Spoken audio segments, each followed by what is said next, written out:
This year's All-Ireland Rally for Life has taken on a new level of hope and joy as a result of the pro-life victory in the United States. For half a century, millions of Americans prayed, marched, and worked hard for this historic victory, the overturning of Roe v. Wade. Today, we share their joy, and I am personally proud to have marched with my fellow pro-life brothers and sisters so many times at the annual March for Life in DC. Today, we commend and applaud all the pro-life movement in the United States. Thank you, Pro-Life America. We now celebrate the beginning of the end of abortion, the overturning of Roe. It gives hope to the pro-life movement.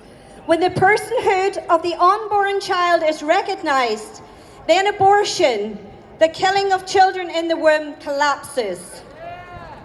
After this amazing victory in the United States, we vow in our efforts to make abortion unthinkable and illegal again in Ireland, North and South, and indeed through the world. In 2018, Sinn Féin's Michelle O'Neill and Mary Lou MacDonald stood before the world media at Dublin Castle, holding a sign that declared, "The North is next." Well, today we say to Michelle and Mary Lou, trust me, darlings, the North is next. And I promise you, while I have breath in my body, that day will surely come. Listen up, Sinn Féin, and all you anti-life, pro-death wolves in sheep's clothing. We have made laws that murder little babies in the womb. Our day will come.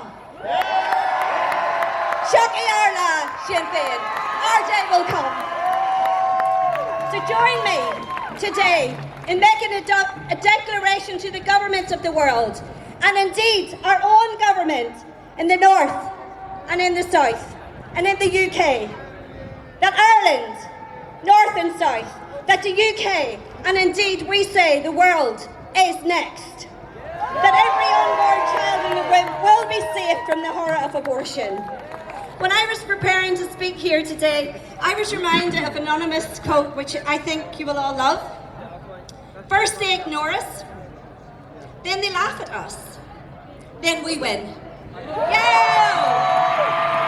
Because we in the pro-life movement are history makers, giant killers, and world changers. Let us not forget that we are in a bloody war, and failure is not an option. If we fail, we will pay the price for the loss of every single murdered little baby in his or her mother's womb. Ireland North and South are responsible for the death of over 24,000 little babies. Little baby boys and girls who should be here today. Little baby boys and girls that God had a plan for. Little children who were brutally murdered by abortion, whose blood will cry out for vengeance. Mark my word, we will not escape from this bloodshed, but what we do today and following today matters. We must continue to fight, because every little child is depending on you and I. The future of this baby saving movement doesn't belong to cards. It belongs to bold, courageous people. People like you and I. Ronald Reagan once said, evil is powerless if the good are unafraid. Are we unafraid? No. Our Christian faith requires us to take great risks. Ireland is in the midst of a great battle, and what we do will determine the future for millions of little ones yet unborn. This battle for life will have an effect on the very heart and soul of this Christian nation. So listen up, guys. God says choose life.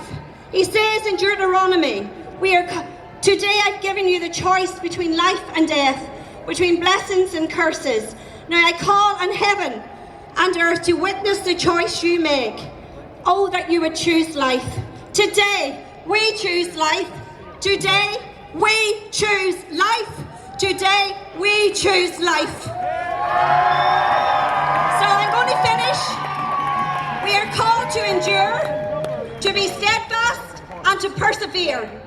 We can never give up, because the tiny helpless babies, those who have no voice, those who we cannot hear their cries, cry to us to be outside the abortion centres, to be active on the street, to be witnesses, to be lobbyists, to continue and never grow weary.